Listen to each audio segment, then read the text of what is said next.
You're out of family dinner. You mention you're still renting, and before you can finish your sentence, someone across the table says it. You know, renting is just throwing money away, right?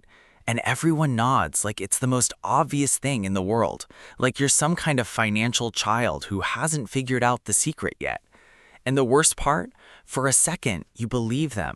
You go home that night and you start Googling mortgage calculators, down payment requirements, starter homes in your city. And somewhere between the $400,000 price tags and the $3,200 monthly payment estimates, something starts to feel off, but you can't quite put your finger on why. Here's the thing nobody at that dinner table will ever tell you. The math on homeownership is way more complicated than they're making it sound.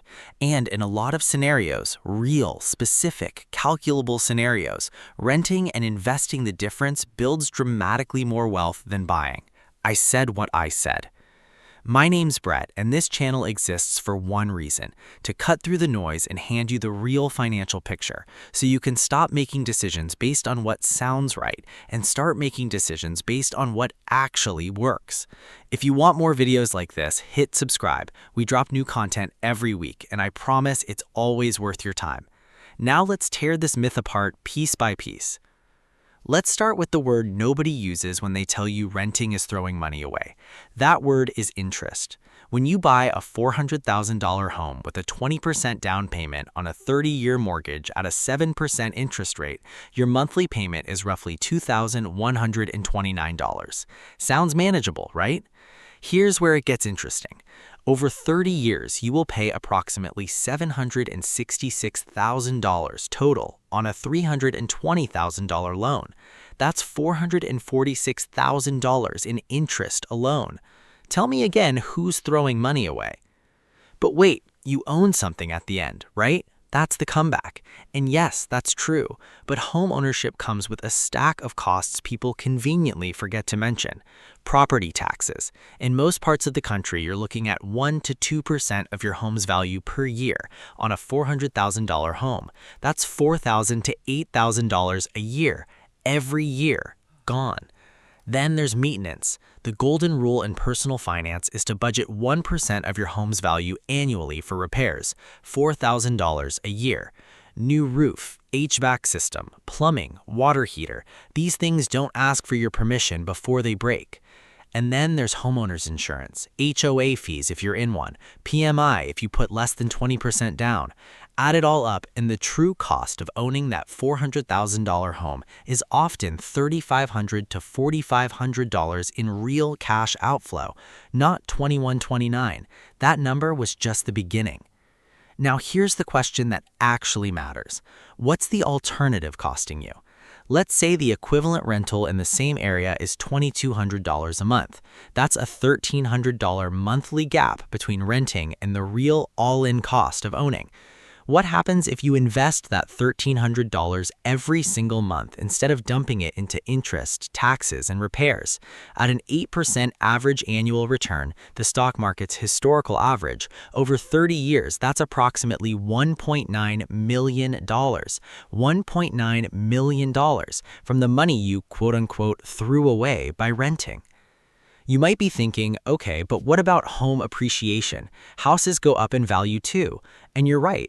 Historically, home values appreciate around 3 to 4% per year nationally. On a $400,000 home after 30 years, you might be sitting on a $900,000 to $11 million asset. That sounds incredible until you subtract the $446,000 in interest you paid, the $120,000 in property taxes, the $120,000 in maintenance and repairs, the transaction costs when you eventually sell, realtor fees, closing costs, another 6 to 8% of the sales price.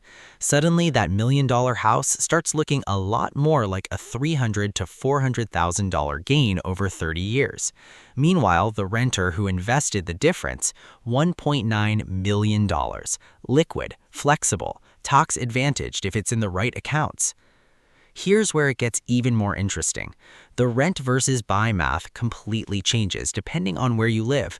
In lower cost of living markets, think parts of the Midwest, the South, some smaller metros, buying can genuinely make sense. When you can get a $200,000 home with a reasonable payment and the rent versus mortgage gap is small, homeownership tilts in your favor. But in high-cost cities, New York, San Francisco, Miami, Austin, Seattle, the gap is enormous. And in those markets, renting isn't a consolation prize. It's often the financially superior move. The psychological trap here is powerful, and I need you to hear this. Home ownership has been marketed to us as the definition of success. It's tied to identity, stability, adulthood, being a real person with a real life. And that emotional charge makes people buy houses they can't actually afford, in markets that don't make financial sense, at stages of life where flexibility would serve them far better. The lie isn't just that renting is throwing money away. The deeper lie is that buying is always building. It's not. Here's the warning trap. This video is not permission to rent forever and spend the difference on lifestyle. The math only works if you actually invest the difference. That's the non-negotiable. If you're renting in a high-cost city and spending every extra dollar on restaurants and subscriptions instead of putting $800 a month into index funds, you're getting the worst of both worlds. Renting only wins if the savings actually get deployed. So what I want you to do this week is pull up your actual rent or mortgage payment, add up property taxes, insurance, maintenance estimates, and interest if you own. Then calculate what the difference would be if you invested it at 8% over your time frame. Run the real numbers for your actual life, not the cultural story, not the dinner table advice, the math. Because when you see the math, the decision becomes a lot clearer. Stop making the most expensive financial choice of your life based on a bumper sticker.